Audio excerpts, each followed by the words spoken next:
classical Chinese is a notoriously terse language. Take a famous line like this one from the Dao De Jing, Dao ke dao fei chang dao, ming ke ming fei chang ming.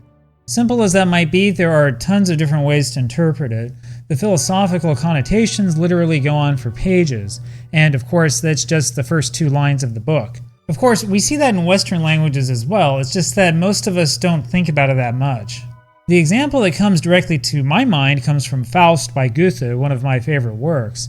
Faust spends line after line puzzling over the first verse of the Gospel according to John. It's a deceptively simple verse.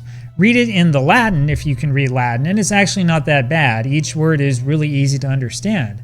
Of course, the problem comes from the Greek and that word logos, which is what drives Faust up the wall. So verbum in Latin apparently doesn't quite have the philosophic implications of logos.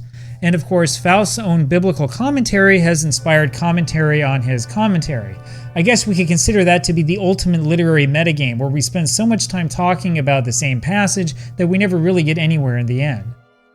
Now, the funny thing about Dream of the Red Chamber isn't actually the fact that it's filled to the brim with literary references. I mean, that was pretty common in the Chinese fiction of the 18th century.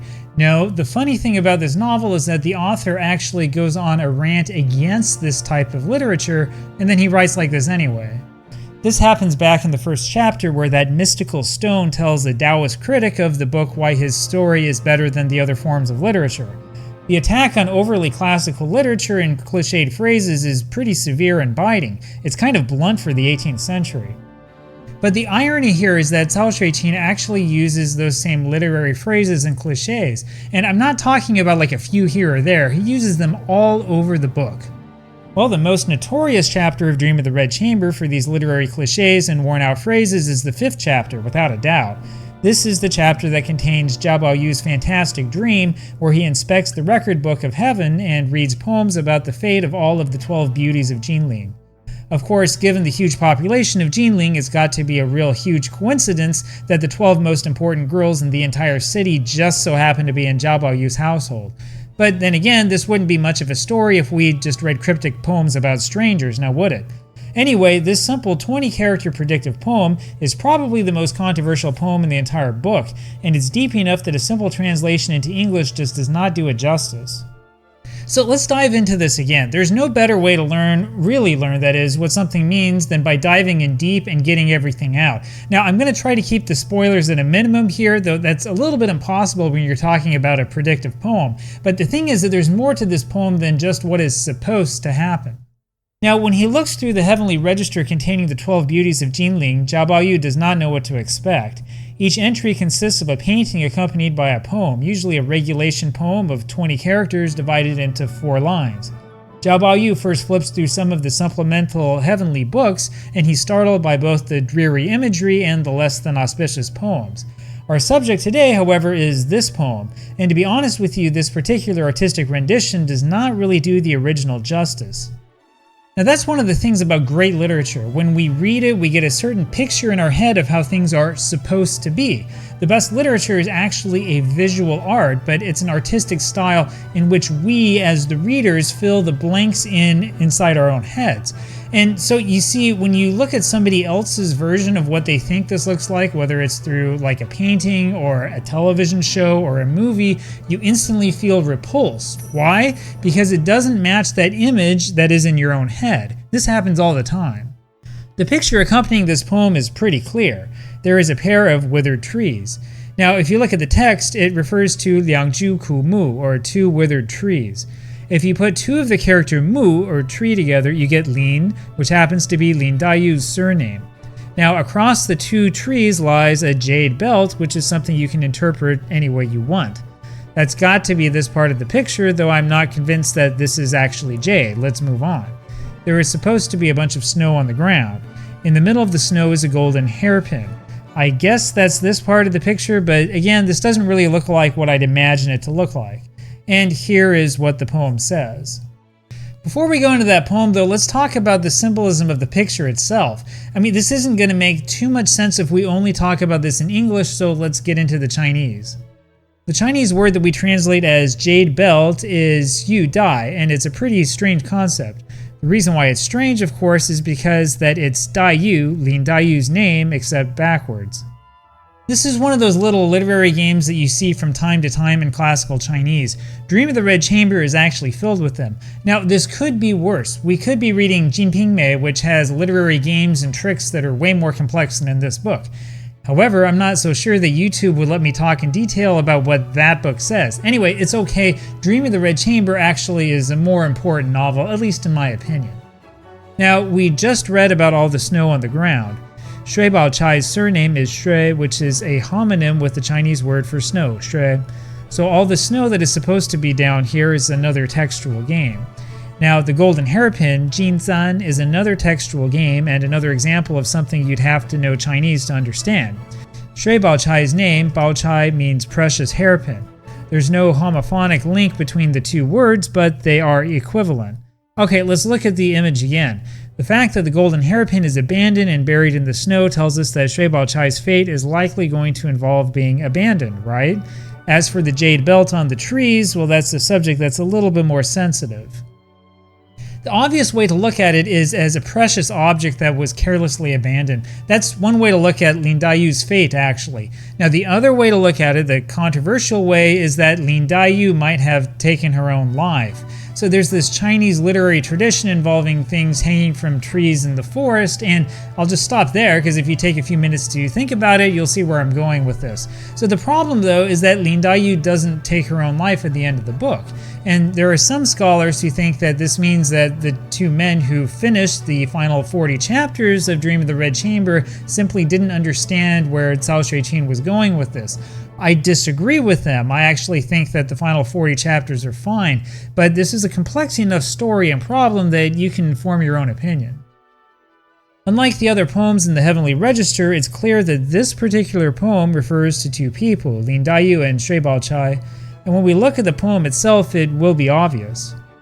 We're going to look at this a single line at a time. Some of this will make sense in this video, other parts might not quite make sense yet, but they will make sense once we get a little bit deeper into the book. And don't worry, we'll go back to this. Now remember, I'm trying to minimize the spoilers for you. The first line, 可叹听之的, is really interesting. 可叹 means something that's worth sighing over. You could translate it as alas or how sad, something like that. 听之的 is a sort of phrase that would instantly make sense if you were reading this as an educated Chinese reader in the 18th century. Ji here refers to a loom. In modern Chinese, it refers to a machine as an extension of this older meaning. 听之 means to stop the loom, and de means virtue. 听之的 refers to a famous story in the Lianyu Zhuan, or the biographies of exemplary women. In that book, there's this guy named Le Yangzi, whose wife was concerned that he wasn't studying enough. She decides to stop her work on her loom to scold him into studying properly. And so the Confucian virtue on display here is the willingness to focus on your role in the feudal ethical hierarchy, even if it means temporarily giving up something good. You might remember that we talked in a couple of videos ago about the character Li Wan. This is the one who was forbidden by her father to learn anything but the most basic characters. Well, this here is a similar idea. So the concept is that you should be defined completely by the lot that you've been assigned in life, and that this lot in your life should be your first priority regardless of what your other talents might be. So when we look at the passage in total, it means something like, alas for her domestic virtue. Now the next passage, 看连用书才, is going to be a little bit more difficult for students of Chinese to figure out. Kan here means to be capable of or able to, and in this case is extended a little bit to mean worthy of. We know that it's worthy of because of lian, the second word, which means to pity or to sympathize. Think of the modern Chinese 可怜. Kan lian here is a parallel to 可叹, and they both mean basically the same thing. What a shame, what a pity. Since we know that Yong Shu Cai is going to be parallel to Ting Ji De in its poetic function. Yong means to sing or to hum, or when it comes to poetry, to recite a poem. Shu refers to coarse silk flock and can even mean something like fine hair or even pubescence for reasons that I don't think I need to explain to you. Cai means the same thing as Cai Neng in modern Chinese, and it's basically the same thing as De, virtue or ability. Yongshu here is the hard part. You could look this up in a million dictionaries and never find the answer. This is where we start getting to those literary references, and even though Cao Xueqin railed against this sort of thing, he used them anyway. This refers to an old story about a famous woman named Xie Daoyun who had a remarkable ability to create poetry. So her uncle Xie An tested the poetic ability of his younger relatives. He asked her and her cousin to describe a snow-covered landscape outside. Her cousin Xie Lang answered, 撒眼空中恰可拟, or it's something like scattering salt in the air. Well, without skipping a beat, Xie Daoyun replied with 未若柳絮因风起, or not as graceful as willow catskins riding on the wind. Now, if you're like me, you don't know what a willow catkin is like. This is what it looks like, and as you can see, it's actually a pretty good thing to compare snow with. We don't have to worry about the rhyme schemes here, rather it's the artistic merits of the poem that are startling. Xie Lang's poem is kind of hesitant. The 可拟 at the end makes it feel like he's not quite sure. Meanwhile, Xie Daoyun's poem is a stark and vibrant image. So the liushu, or the willow catkin that we just saw, is a very strong visual image. And so that phrase, Yongshu, in the poem that Zhao Baoyu reads is a direct reference to this Xie Daoyun story. It means somebody who is excellent at composing poetry. As a result, the line, 看怜永续才 means how unfortunate is her poetic wit. And when you put those first two lines together in English, you see an image of a woman with both Confucian domestic virtues and amazing poetic abilities. And now come the two real important lines, and these are going to be a little bit easier for us to translate. Yu Dai Lin Zhong Gua is next, and it means a jade belt hangs in the woods. Now we saw that in our image, remember? And it was hanging from two trees together. Then there's the final line, which is Jin San Shui Li Mai, or a golden hairpin is buried beneath the snow. We saw that image in the picture as well, kind of. And remember that we said that this refers to Shui Baochai. So who is this poem about? Well, it's about both girls. It's about Lin Daiyu and Shui Baochai. You see, Shui Baochai is a representative of the Confucian feminine ideal. We know that this is the case, but we're way too early in this book to see exactly why. This is the sort of thing that we'll understand more as we get closer to the end, and I'll point it out to you. When we talk here about the Tingji De, which we are calling domestic virtue, this is unmistakably Shui Baochai, and this line means that all of that domestic Confucian virtue in the end is all for naught. Meanwhile, the Yongshu Cai absolutely has to be Lin Daiyu. While Shui Baochai is also a good poet, Lin Daiyu is good to a level that's almost unparalleled in China's literary history, and yet it seems that she will suffer an unfortunate fate. Again, we'll get into more of these specifics once we get to the later parts of the book. However, this does go to show to you just how a short and seemingly simple poem can actually be very deep and very intricate. Cao Xueqin's amazing ability to indirectly refer to two famous and well-known women in Chinese history is absolutely amazing, and it's yet another example of how fascinating Dream of the Red Chamber really is. And the thing is that no matter how many times you read the David Hawkes translation or the Gladys Yang translation of this book, you'll never understand this part. You have to have somebody who's willing to dig into the Chinese to show it to you.